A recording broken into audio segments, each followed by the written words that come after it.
itu kan bisa dibilang itu semua literatur segala macam itu ada saksi sejarah gitu ya, yang memang harus kita hidupi. Nah dari itu semua apa pelajaran yang paling Bapak pengen share gitu ke kami semua gitu seputar ya Tionghoa itu? Ya, ternyata peranakan Tionghoa memiliki peran dan jasa yang luar biasa yang selama ini tersembunyi atau disembunyikan. Kita tidak pernah mendengar nama-nama Kue Kek Beng, Li Kun Hian, Po Chai Sing, Cho Bo San. Ini Mega sendiri baru dengar padahal peranakan ya. Itu nama-nama yang bagi saya sangat menggetarkan, menakjubkan, yang saya ingin berbagi ketakjuban saya. Itu sayang sekali kalau kita sebagai bangsa tidak mengetahui nama-nama besar itu. Luar biasa. Jadi, peran mereka apa di situ? Peran mereka ikut mendirikan negara Republik Indonesia. Mereka berdarah-darah, berkeringat, berair mata dalam memperjuangkan Republik ini berdiri. Dan setelahnya mengisi kemerdekaan dengan begitu luar biasa. Mereka adalah kumpulan orang-orang hebat yang tidak terkabarkan. Contoh, Kapiten Sepanjang.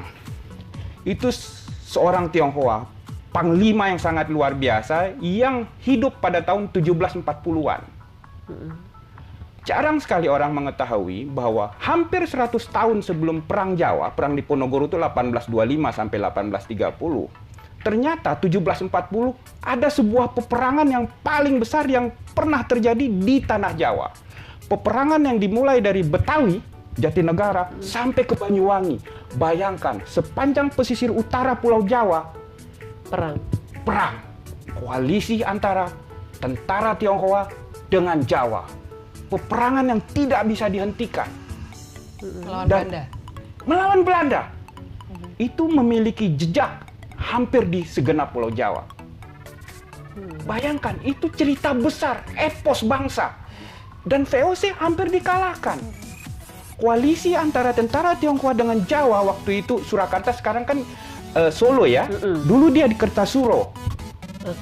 Ketika berkoalisi dengan tentara Tionghoa, bisa direbut itu keraton dan hampir jatuh Belanda. Seandainya tidak ada pengkhianatan. Itu epos besar. Karena pengkhianatan itulah, akhirnya nama mereka tidak terdengar. Bukan mereka yang berkhianat. Iya, maksudnya ada yang berkhianat. Bukan tidak. Begini Kak, bagaimana cerita ini tersembunyi sekian lama, dikondisikan. Orang Tionghoa juga tidak mengetahuinya, orang Jawa juga tidak mengetahuinya, apalagi orang Sunda atau orang Batak dan lain-lain. Apalagi saya ya.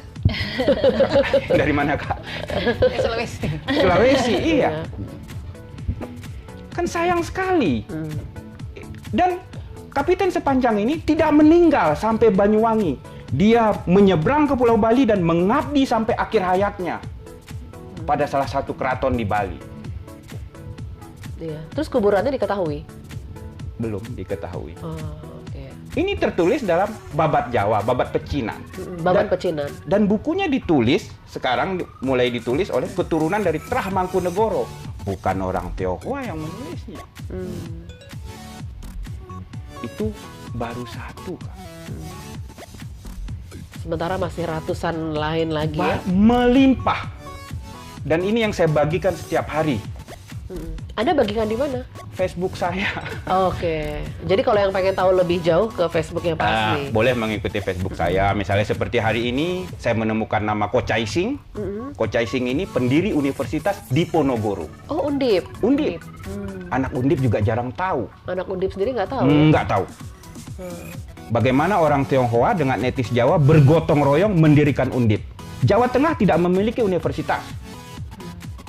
Mereka patungan. Mereka mengajar secara gratis. Kalau enggak, orang Jawa Tengah yang tidak mampu itu nggak bakal bisa keluar, tidak bisa mendapatkan pendidikan. Karena persoalan sumber daya manusia, mereka bergotong royong. Mereka mengajar secara gratis. Ko Chai Sing itu Profesor Ko Chai Sing. Dia profesor, guru besar, pengacara negara, lulusan Leiden, mengajar secara gratis, mengabdikan dirinya pada Universitas Diponegoro. Tapi namanya harusnya dalam sejarah justru namanya menjadi nama universitas nama itu besar. Bahkan kita sebagai bangsa harus tahu Mr. Ko Chai-sing. Baru-baru ini saya tersambung dengan anaknya, Ko Swan-sui. Itu di Leiden. Lulusan terbaik PhD dari Leiden. Hukum. Masih hidup beliau. Bagaimana bisa kita sebagai bangsa melupakan orang-orang besar seperti itu? Apa yang terjadi sebetulnya? Kenapa Anda tidak bersuara di pemerintahan? Dalam hal ini mungkin masuk nggak sih di Perpustakaan Nasional, Pak? Ya, mungkin ini pertanyaan tidak kepada saya seharusnya. Atau jemput bola. Nggak, paling nggak Anda mendeklar gitu loh bahwa ada sesuatu loh ini. Iya. Iya, memang saya menyampaikan kegelisahan saya yang terus-menerus setiap hari. Saya sampai sekarang masih gelisah jadi ini ya? Iya, masih gelisah. Bagaimana misalnya 17 Agustusan, nama-nama besar itu tidak tersebut dalam panggung-panggung, tidak masuk ke dalam gang-gang sempit. Kita hanya selalu bicara Bung Karno, Bung Hatta, Sudirman, Patimura, Teku Umar, Cut Nyak-din. Itu nggak salah. Tidak salah, tetapi adakah nama tersebut Chobosan, John Lee, Ko Chai-sing? Tidak pernah kita dengar. Ada apa ini? Mereka juga pahlawan nasional. Juga pahlawan nasional. Dalam acara yang diselenggarakan oleh etnis Tionghoa sendiri misalnya. Nggak ada nama itu. Kenapa dari etnis Tionghoa ketika mengadakan acara mereka tidak menyuarakan, tidak ada nama-nama itu, kenapa Pak? Mereka tahu kan, pasti dong ada pembina-pembinanya, seniornya yang tahu gitu. Saya hanya berani menduganya ya. Tidak berani mengatakan bahwa sebenarnya seperti apa. Tapi saya kira memang ini stigma, stereotip yang kemudian merasuk kepada orang etnis Tionghoa sendiri, yang mereka juga merasa, oh benar kita hanya berdagang. Mereka juga lupa bahwa mereka ada darah-darah pejuang. Mereka pendiri republik ini. Mereka taunya bisnis aja ya? Itu. Kadang memang begitu, kayak saya kan memang boleh dibilang masih peranakan Tionghoa. Jadi kita lebih menilai yang penting hidup saya aman, bisnis saya jalan, saya bisa hidup. EGP sama yang lain, nggak peduli EGP gitu. ya. Siapapun presidennya buat kita sama saja. Jadi lebih banyak dari kita itu bersikap penting diam. Diam. Pasif. Jadi diam-diam ya, hanya nunggu aja gitu. Dan saya ini agak tergerak banyak banget ya. Ternyata memang banyak keturunan Tionghoa yang berjasa. Malah saya pernah dengar Wali Songo gitu kan? Iya. Gimana tuh Pak Asmi? Buku itu tahun 67 langsung dilarang. Buku itu menginformasikan sebagian besar dari Wali Songo adalah Tionghoa. Itu dilarang ya? Langsung dilarang oleh Orde Baru. Tidak boleh keluar itu buku. Iya. Dimatikan informasinya. Nah, ada ketakutan kalau kemudian peran jasa etnis Tionghoa itu tersampaikan. Ada sesuatu yang memang ingin disumbat. Inilah peran penyelenggara pada masa yang lalu yang harus kita lawan. Apalagi sekarang abad informasi ya. Momennya sekarang sudah terbuka gitu ya. Seperti momen seperti ini kan bagian dari perlawanan. Kita nggak akan terbendung. Informasi itu akan mengalir. Jas merah, jangan sekali-sekali meninggalkan sejarah. Kita harus kerjakan itu saat ini. Iya. Anda buat nggak dalam bentuk digital gitu? Umpamanya Anda foto-foto, lalu Anda share gitu. Mungkin kan yang dari jauh juga bisa lihat gitu ya akhirnya ya. Nggak harus ke museum gitu. Saya sedang mengupayakan itu saat ini dengan segala keterbatasan tentunya. Ya, apalagi anak-anak milenial tentunya kan lebih akrab dengan gadget kan gitu. Iya, kami sedang melakukan itu. Ya, memang museum ini kami bina 8 tahun persendirian. Artinya dengan relawan mandiri dan menolak bantuan dari siapapun. Kenapa menolak? Kita ingin membantu, bukan dibantu. Kabarnya asetnya miliaran juga nih Pak ya untuk Museum Pustaka ini. Ya, nggak tahu. Terbesar se-Asia Tenggara judulnya. Karena kan museum ini kan katanya terbesar se-Asia Tenggara. Koleksinya, iya. Ya, saya pikir itu kemewahan kita sebagai bangsa. Itu harta karun bangsa yang kebetulan saya tukang jaganya aja.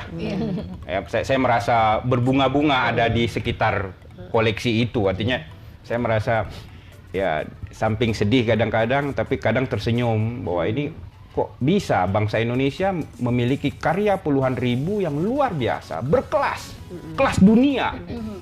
Kenapa kelas dunia? Nggak kalah sama pembukaan Olimpiade Asian Games kemarin ya, Pak ya? Oh, saya menikmati 1962 Asian Games. Bagaimana misalnya orang Tionghoa terlibat dalam membangun stadion. Tahun 62 tuh, Asian Tahun Games 62. pertama kita jadi tuan rumah ya. Ketika orang larut dalam pesta, saya larut dalam pesta masa lalu. Saya kabarkan beberapa nama orang Tionghoa yang ikut mendirikan stadion itu. Adakah dalam hingar-bingar perayaan hari ini nama-nama itu disebut?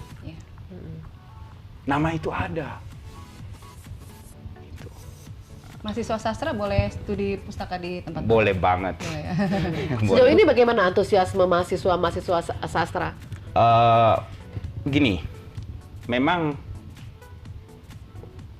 sejarah peranakan Tionghoa ini masih mendapatkan tantangan dari pihak-pihak internal lembaga pendidikan. Dosennya masih melihat itu bukan bagian dari sejarah Indonesia.